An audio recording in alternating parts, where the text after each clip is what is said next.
Shalom bagi anak-anak ibu yang terkasih di dalam nama Tuhan Yesus Kristus. Kita kembali bertemu secara virtual untuk melanjutkan pembelajaran kita.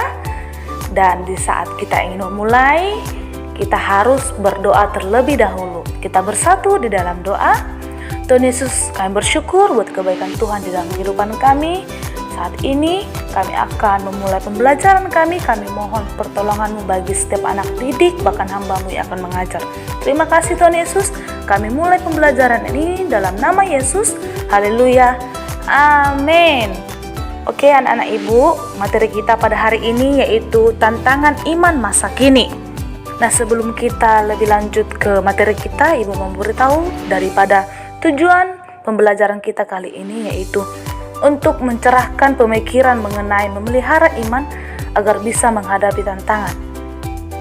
Yang kedua, tujuannya yaitu agar anak-anak ibu bisa melengkapi dirinya dalam mengenal serta mengkritisi berbagai bentuk tantangan.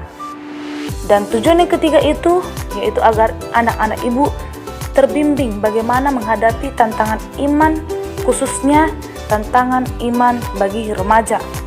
Nah, berbicara tentang tantangan hidup remaja pada masa kini, yaitu pasti tidak terlepas dari kata teknologi. Teknologi memang memiliki fungsi yang positif bagi anak-anak remaja, di mana remaja bisa mengetahui informasi yang sedang beredar untuk sekarang ini, dan dengan menggunakan teknologi remaja juga akan bisa lebih leluasa untuk menggali lebih lagi ilmu pengetahuan. Nah, tantangan hidup bagi remaja masa kini juga berkaitan dan erat hubungannya dengan kata akademik. Anak-anak remaja masa kini yang ingin melanjutkan ke sekolah favorit atau universitas yang bagus, maka dia harus memiliki nilai yang tinggi, nilai yang memuaskan. Dan untuk mendapat nilai yang memuaskan itu, maka remaja harus benar-benar belajar dengan giat, belajar dengan sungguh-sungguh agar apa yang dia inginkan, yaitu masuk ke sekolah favorit, terdaftar di universitas yang bagus, maka harus memiliki nilai yang memuaskan. Mungkin ada sebagian remaja yang berusaha untuk belajar dengan giat agar mendapatkan nilai yang memuaskan sehingga boleh nantinya bersekolah, berkuliah di tempat yang bagus. Namun ada juga remaja yang tidak mau belajar sehingga nilai mereka tidak memuaskan, dan akhirnya mereka tidak bisa bersekolah, tidak bisa kuliah di tempat yang bagus, dan orang tua mereka pasti akan membanding-bandingkan mereka dengan anak orang lain. Nah, disinilah anak-anak remaja akan merasa tertekan. So, mereka harus dituntut untuk masuk ke perguruan tinggi, masuk ke sekolah terfavorit. Nah, yang berikutnya tantangan hidup remaja masa kini pasti tidak terlepas dengan narkoba, rokok, dan miras. Remaja sekarang apabila tidak merokok, maka mereka akan dicap sebagai anak yang tidak gaul, anak yang culun, tanpa mereka sadari bahwa merokok itu tidak baik bagi kesehatan mereka. Namun anak remaja sekarang beranggapan bahwa tidak merokok maka tidak bisa disebut sebagai anak gaul. Nah, yang berikutnya anak-anak ibu, kita akan melihat bagaimana pandangan Alkitab tentang tantangan iman. Dalam Matius 4 ayat 1-11, dalam nas ini menceritakan tentang pencobaan Yesus di padang gurun. Nah, tantangan Yesus yang pertama yaitu berkaitan dengan makanan dan hal-hal yang mengangkut tubuh. Keinginan daging berlawanan dengan keinginan roh. Di saat iblis memberikan pencobaan kepada Yesus, yaitu yang tentang berbau dengan tubuh, iblis sudah tahu bahwa kelemahan terbesar manusia adalah melawan kedagingan.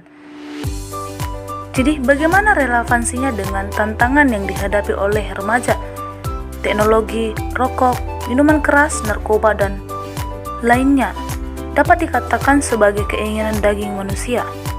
Nah, 3 hal tersebut akan bisa memuaskan tubuh manusia, baik perut maupun mata, yang dapat menikmati pornografi, games, hubungan sosial di dunia maya. Namun tanpa remaja sadari, semuanya itu bersifat sementara, bahkan bisa menghancurkan hidup mereka secara keseluruhan, baik fisik, kemampuan berpikir, dan mental remaja. Nah, tantangan kedua yang dihadapi Yesus yaitu kesombongan. Iblis mengira bahwa Yesus akan terprovokasi dan menjatuhkan dirinya dari ketinggian untuk membuktikan bahwa Yesus adalah anak Allah. Nah, kesombongan dan harga diri yang tidak pada tempatnya bisa membuat remaja melakukan hal-hal yang menyimpang demi membuktikan harga dirinya. Misalnya kalau anak remaja yang tidak merokok, tidak minuman keras, atau mengkonsumsi obat terlarang, maka remaja tersebut akan dikatakan tidak keren atau cupu. Mereka akan cenderung ditolak dari kelompok pertemanan. Tantangan yang ketiga yang dihadapi oleh Yesus di padang gurun yaitu tentang kekuasaan. Remaja senang dihargai dan diberi kepercayaan, dan remaja biasanya menuntut kebebasan, bahkan kepercayaan yang terlalu berlebihan hingga mereka tidak mampu memanfaatkan kepercayaan dan kemerdekaannya secara bertanggung jawab. Remaja akan cenderung mendengarkan temannya daripada orang tuanya. Mereka akan beranggapan bahwa mendengarkan teman itu lebih penting daripada mendengarkan nasihat orang tua. Namun tanpa mereka sadari bahwa nasihat daripada orang tua itu jauh lebih penting, karena orang tua selalu menginginkan yang terbaik bagi anak-anak mereka. Sampai di sini pembelajaran kita anak-anak ibu, seperti tujuan pembelajaran yang ibu sudah katakan tadi, di mana anak-anak ibu setelah mempelajari materi ini bisa mencerahkan pemikiran daripada anak-anak ibu mengenai memelihara iman agar bisa menghadapi tantangan, memperlengkapi anak-anak ibu dalam mengenal serta mengkritisi berbagai bentuk tantangan, dan membimbing anak-anak ibu untuk menghadapi tantangan iman, khususnya tantangan sebagai remaja. Tetap semangat dan tetap cinta Tuhan. Tuhan Yesus memberkati kita semua.